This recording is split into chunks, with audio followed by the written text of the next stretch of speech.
Alright, hey guys, welcome to another video by The Frontline Trooper. My name's Andrew Cook and we're going to do the first stage of the Halo Reach Assault Rifle. Now to do this, because it is such a large weapon, it has so many configurations and spots on it, unlike the original Halo 3 one where it's literally just one surface that carries along. We're going to need to do something a bit more sophisticated and actually draw up a paper plan. Now, because we're not using Pepakura, we don't have lines and numbers already giving us the thing. So what I did is I found the measurements for the assault rifle, which I already had because I've got my assault rifle made, and I placed it on a piece of A1 paper and just did a pencil line around it. And then just by going on Google Images and stuff, finding images that are high resolution, such as this one here. This is a really nice image with full high resolution. It gives us the perspective look, as well as other images such as, I have no idea where it is, but try to find a side view as well as this view. That will give us these details that we need to see and where the lines are needing to meet. And once I had that, I just literally got a piece of paper and started mapping out the lines. So now that we have these lines on and everything, which is in full proportion, we're able to now kind of cut into our styrofoam using these as guidelines. So I'll show you what we're doing. So once we have a piece of paper, we're going to just place it on top. You can just masking tape it or whatever. Make sure you got enough styrofoam to allow it to fit in.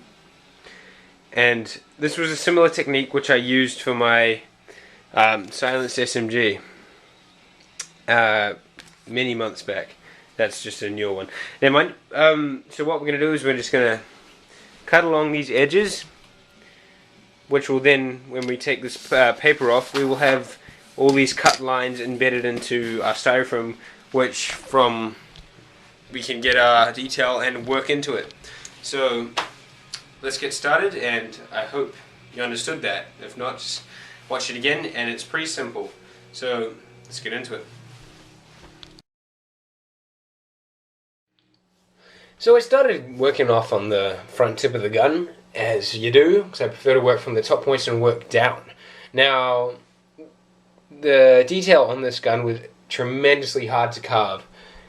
Working into these areas where the fine points were, such as these little indents and stuff in between the two parts of the top barrel, or whatever you want to call it, was extremely difficult, and it took a long time to do. I completed the one side, and then honestly I really couldn't be asked doing the other side, but in the end I got around to it. So a whole bunch of little carvings and a whole lot of ruling had to be done to make sure this was correct, because the last thing you want is to cut something off that is going to be the main focal point of the gun and you stuff it. So I had to take time in doing that. So measuring up those lines and stuff took time, but in the end you get around to it. So now it was really just carving into the flat surface of the gun. I didn't have to do any diagonal stuff. It was now carving just those little bits of detail that run along the side of it that also are part of the main focal point, so you did want to get that right. But that's literally just putting one straight line down the gun and carving little parts out of it. I then started sanding it, as you can see, and cutting little extra bits out of the bottom, but mainly I started just sanding. This is my first gun, well, second gun I've started sanding on, so I'm quite new to it, but it turned out quite nicely, and I'm quite happy for that, actually. Carving the trigger and all that stuff was the same as any other gun, not too difficult. You just got to be patient and work into it. The handle. Now, I had some trouble with this because it's got multi-levels within this handle part. As you can see now, I just carved out an extra bit inside the handle. So there's three layers. You got the top, you got another one, and then you got the bottom part that your fingers will actually touch. Then there was the ammo cartridge. The ammo cartridge was actually really difficult as well, as I had to go look for all these pictures and find out how thick in depth these actually were. And then you've got these extra bit of details that I'm carving in now. So it was quite busy. It took me several hours to actually get this right. And then it was just a matter of carving into the flat surfaces for those little extra details that you find on it, which weren't too hard.